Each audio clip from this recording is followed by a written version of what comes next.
An article in the Times this morning offers a striking analysis of the Ukrainian advance into western Russia, highlighting the severe implications this incursion has had on both the local population and the broader political landscape within Russia. As Ukrainian forces push further into Russian territory, the narrative that Russia's military is unassailable, a cornerstone of President Putin's domestic propaganda, is severely undermined. This event has triggered a wave of panic and disillusion in Russia, which is particularly significant given the Kremlin's tight control over media narratives. The article poignantly captures the desperation and the fear of Russians in the Kursk region who've been caught in the crossfire, left to fend for themselves amid chaotic evacuations, and their frantic appeals to President Putin, coupled with their harsh criticism of local and national efforts, reveal a growing discontent with the Kremlin that cannot be easily suppressed. The public outcry, the visible failure of the Russian military to contain the Ukrainian advance not only exposes the weakness of Russia's military strategy, but also challenges the myth of Putin's invincibility. What is particularly noteworthy is the Kremlin's response, or lack of response. Putin's initial muted reaction and subsequent call to dislodge Ukrainian forces seems inadequate in the face of such a significant breach. The article suggests that this incursion may precipitate further instability within the Russian government, with potential repercussions for senior military officials like General Valery Gerasimov. The fact that media outlets traditionally loyal to the Kremlin, such as Kommersant, have reported on the situation with a degree of candor and, frankly, approval of the Ukrainian effort underscores the severity of the crisis. The Ukrainian incursion also marks a pivotal moment in the war. So, although what is her name now?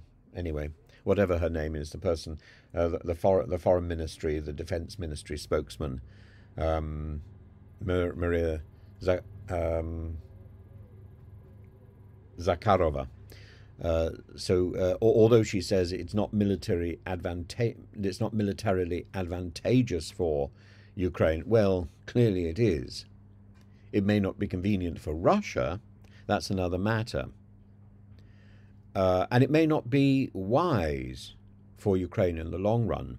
That's also another matter.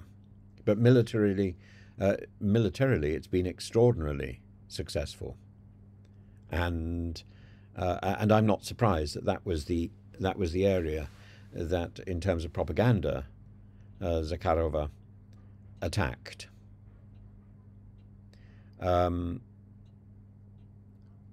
So this is symbolic. The article highlights the symbolic aspects of the incursion, such as the use of historical references by Ukrainian forces to draw parallels between their current struggle and past conflicts, particularly of the Nazi invasion during World War II. These elements are likely to be designed to provoke a strong emotional response in Russia. This is as much a symbolic and a strategic and a propaganda strike as it is a military strike. It's designed to destabilize the system. And it paints, the article paints a picture of a Russian government and a military apparatus that has become vulnerable to both external military challenges and internal dissent.